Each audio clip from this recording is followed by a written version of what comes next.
بسم الله الرحمن الرحيم ألف لام ميم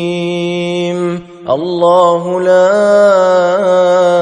إله إلا هو الحي القيوم نزل عليك الكتاب بالحق مصدقا لما بين يديه وأنزل التوراة والإنجيل من قبل هدى للناس وأنزل الفرقان إن الذين كفروا بآيات الله لهم عذاب شديد والله عزيز ذو انتقام إن الله لا يخفى عليه شيء في الأرض ولا في السماء هو الذي يصوركم في الأرحام كيف يشاء لا إله إلا هو العزيز الحكيم هو الذي أنزل عليك الكتاب منه آيات محكمات هن أم الكتاب وأخر متشابهات فأما الذين في قلوبهم زيغ فيتبعون ما تشابه منه ابتغاء الفتنة وابتغاء تأويله وما يعلم تأويله إلا الله والراسخون في العلم يقولون آمنا به كل من عند ربنا وما يذكر إلا أولو الألباب ربنا لا تزغ قلوبنا بعد إذ هديتنا وهب لنا من لدنك رحمة إنك أنت الوهاب ربنا إنك جامع الناس ليوم لا ريب فيه إن الله لا يخلف الميعاد إن الذين كفروا لن تغني عنهم أموالهم ولا أولادهم من الله شيئا وأولئك هم وقود النار كدأب آل فرعون والذين من قبلهم كذبوا بآياتنا فأخذهم الله بذنوبهم والله شديد العقاب قل للذين كفروا ستغلبون وتحشرون إلى جهنم وبئس المهاد قد كان لكم آية في فئتين التقتا فئة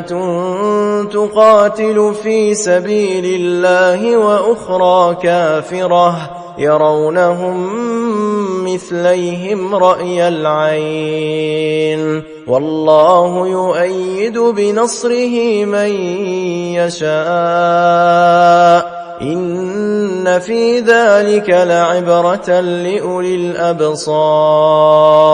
زين للناس حب الشهوات من النساء والبنين والقناطير المقنطرة من الذهب والفضة والخيل المسومة والأنعام والحرث ذلك متاع الحياة الدنيا والله عنده حسن المآب قل أنبئكم بخير من ذلكم للذين اتقوا عند ربهم جنات تجري من تحتها الأنهار خالدين فيها وأزواج مطهرة ورضوان من الله والله بصير بالعباد الذين يقولون ربنا إننا آمنا فاغفر لنا ذنوبنا وقنا عذاب النار الصابرين والصادقين والقانتين والمنفقين والمستغفرين بالأسحار شهد الله أنه لا إله إلا هو والملائكة وأولو العلم قائما بالقسط لا إله إلا هو العزيز الحكيم إن الدين عند الله الإسلام وما اختلف الذين أوتوا الكتاب إلا من بعد ما جاءهم العلم بغيا بينهم ومن يكفر بآيات الله فإن الله سريع الحساب فإن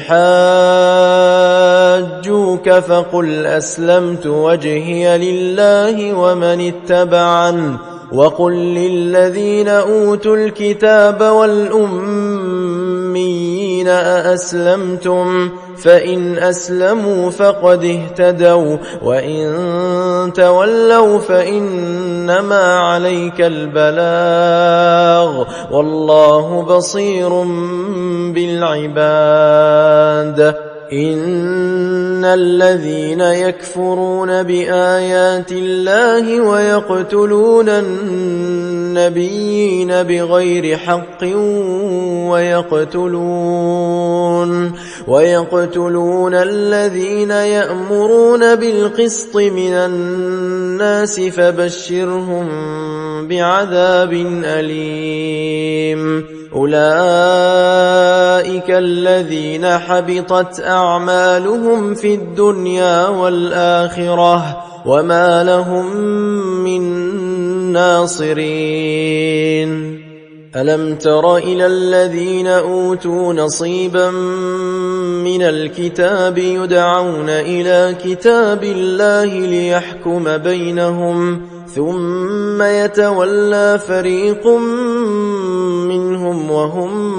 معرضون ذلك بأنهم قالوا لن تمسنا النار إلا أياما معدودات وغرهم في دينهم ما كانوا يفترون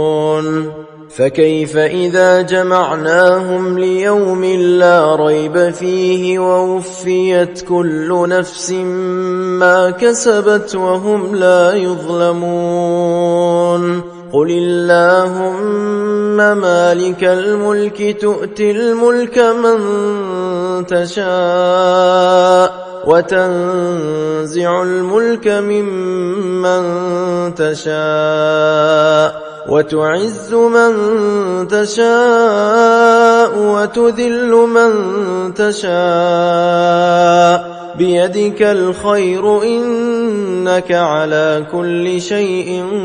قدير تولج الليل في النهار وتولج النهار في الليل وتخرج الحي من الميت وتخرج الميت من الحي وترزق من تشاء بغير حساب لا يتخذ المؤمنون الكافرين أولياء من دون المؤمنين ومن يفعل ذلك فليس من الله في شيء إلا أن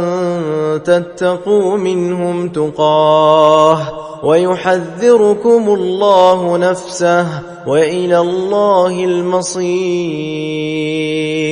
قل إن تخفوا ما في صدوركم أو تبدوه يعلمه الله ويعلم ما في السماوات وما في الأرض والله على كل شيء قدير. يوم تجد كل نفس ما عملت من خير محضرا وما عملت من سوء تود لو أن بينها وبينه أمدا بعيدا ويحذركم الله نفسه والله رؤوف بالعباد. قل إن كنتم تحبون الله فاتبعوني يحببكم الله ويغفر لكم ذنوبكم والله غفور رحيم. قل أطيعوا الله والرسول فإن تولوا فإن الله لا يحب الكافرين. إن الله اصطفى آدم ونوحا وآل إبراهيم وآل عمران على العالمين ذرية بعضها من بعض والله سميع عليم. إذ قالت امرأة عمران رب إني نذرت لك ما في بطني محررا فتقبل مني إنك أنت السميع العليم. فلما وضعتها قالت رب إني وضعتها أنثى والله أعلم بما وضعت وليس الذكر كالأنثى وإني سميتها مريم وإني أعيذها بك وذريتها من الشيطان الرجيم. فتقبلها ربها بقبول حسن وأنبتها نباتا حسنا وكفلها زكريا. كلما دخل عليها زكريا المحراب وجد عندها رزقا قال يا مريم أنى لك هذا قالت هو من عند الله إن الله يرزق من يشاء بغير حساب. هنالك دعا زكريا ربه قال رب هب لي من لدنك ذرية طيبة إنك سميع الدعاء. فنادته الملائكة وهو قائم يصلي في المحراب أن الله يبشرك بيحيى مصدقا بكلمة من الله وسيدا وحصورا ونبيا من الصالحين. قال رب أنى يكون لي غلام وقد بلغني الكبر وامرأتي عاقر قال كذلك الله يفعل ما يشاء. قال رب اجعل لي آية قال آيتك ألا تكلم الناس 3 أيام إلا رمزا واذكر ربك كثيرا وسبح بالعشي والإبكار. وإذ قالت الملائكة يا مريم إن الله اصطفاك وطهرك واصطفاك على نساء العالمين يا مريم اقنتي لربك واسجدي واركعي مع الراكعين ذلك من أنباء الغيب نوحيه إليك وما كنت لديهم إذ يلقون أقلامهم أيهم يكفل مريم وما كنت لديهم إذ يختصمون إذ قالت الملائكة يا مريم إن الله يبشرك بكلمة منه اسمه المسيح عيسى بن مريم وجيها في الدنيا والآخرة ومن المقربين ويكلم الناس في المهد وكهلا ومن الصالحين قالت رب أنى يكون لي ولد ولم يمسسني بشر قال كذلك الله يخلق ما يشاء إذا قضى أمرا فإنما يقول له كن فيكون ويعلمه الكتاب والحكمة والتوراة والإنجيل ورسولا إلى بني إسرائيل أني قد جئتكم بآية من ربكم أني أخلق لكم من الطين كهيئة الطير فأنفخ فيه فيكون طيرا بإذن الله وأبرئ الأكمه والأبرص وأحيي الموتى بإذن الله وأنبئكم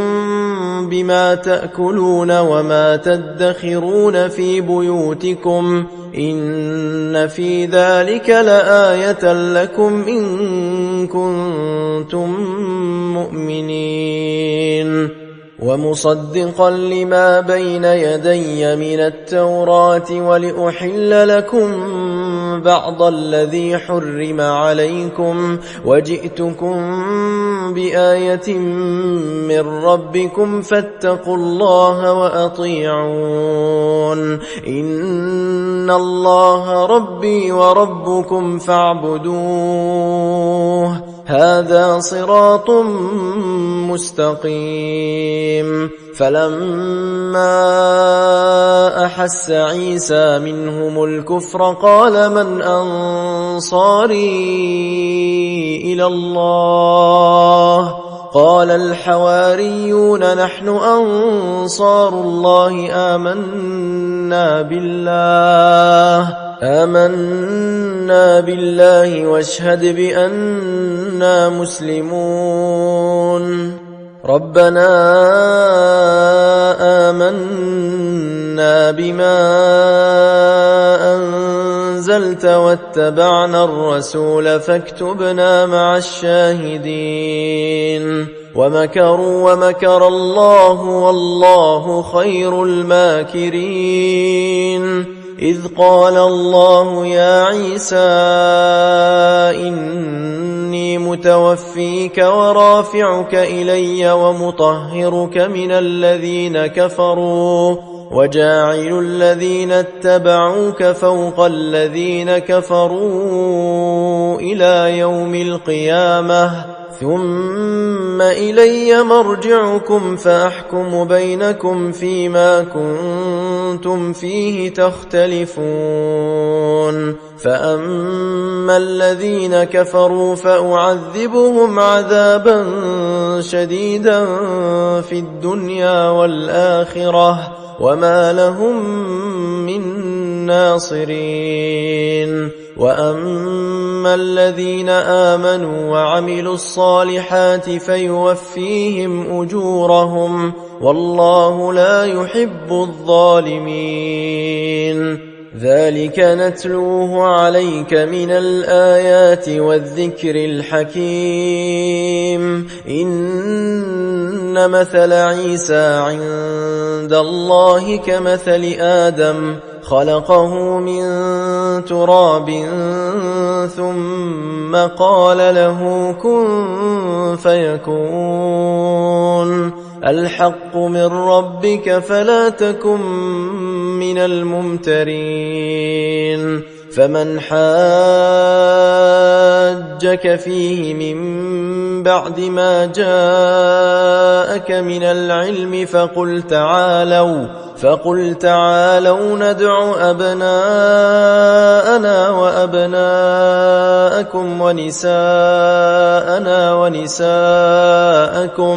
ونساءنا ونساءكم وأنفسنا وأنفسكم ثم نبتهل فنجعل لعنة الله على الكاذبين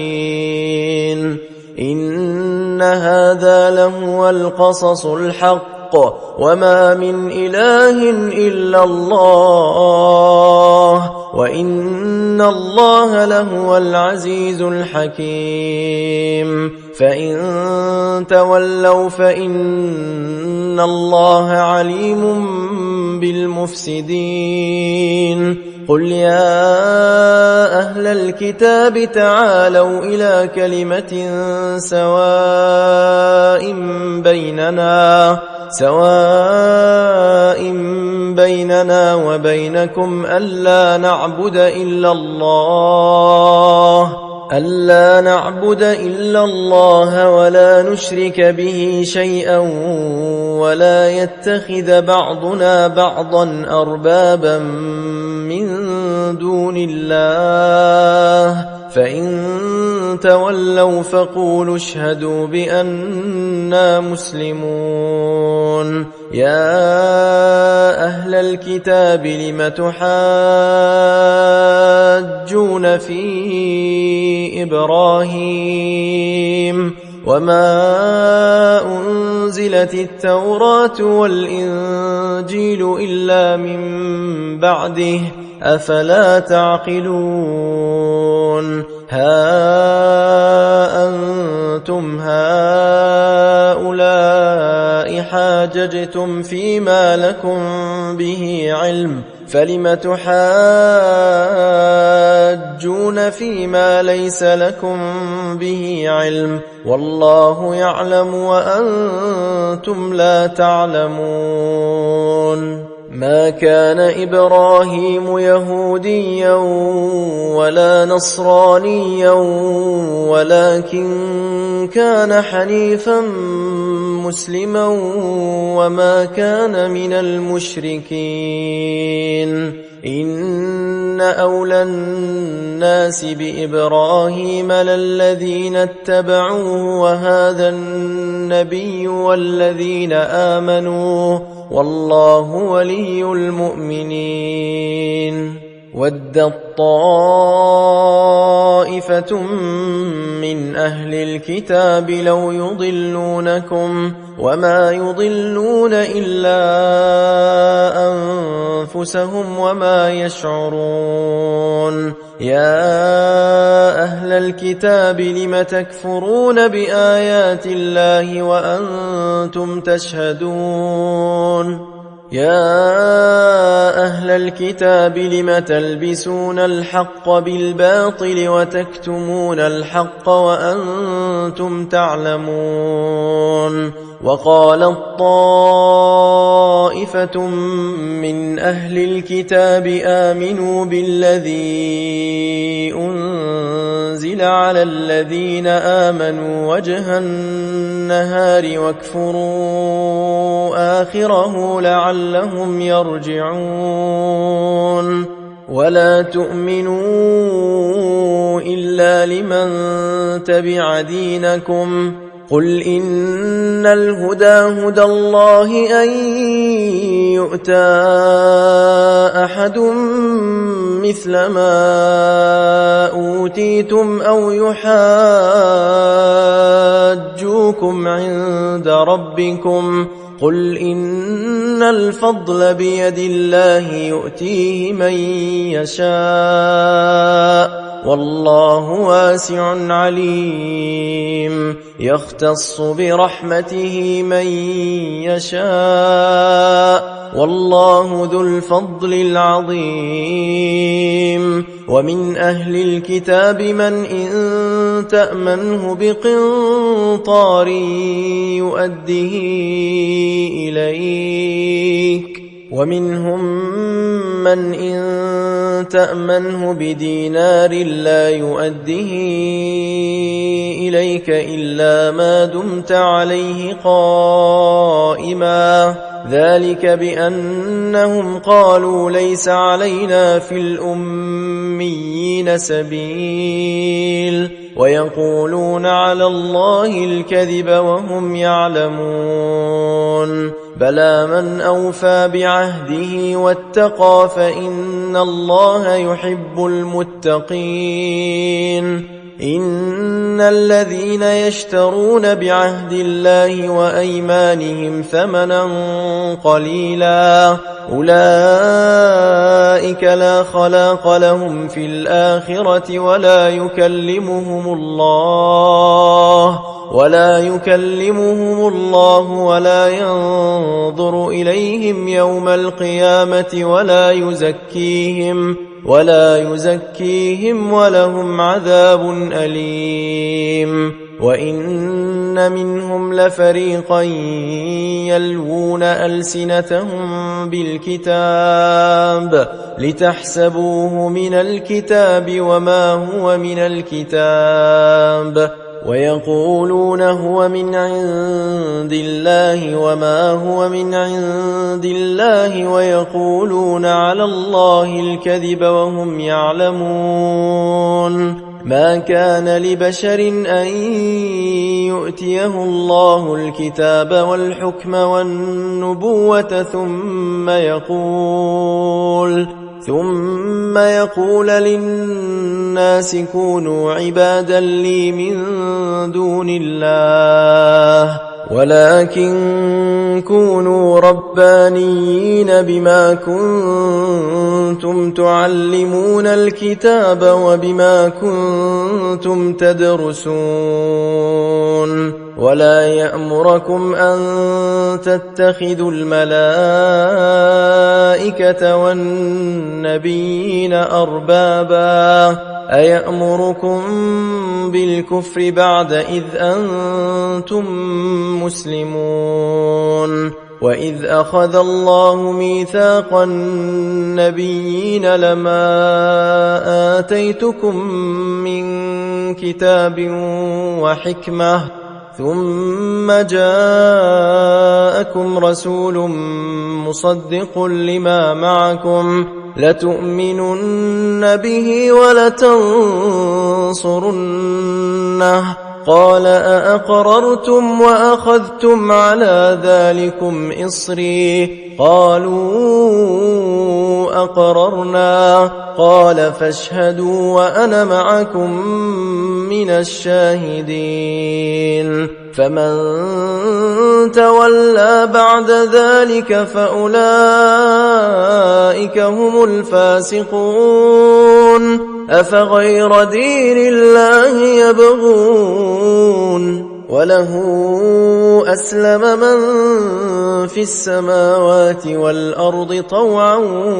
وكرها وإليه يرجعون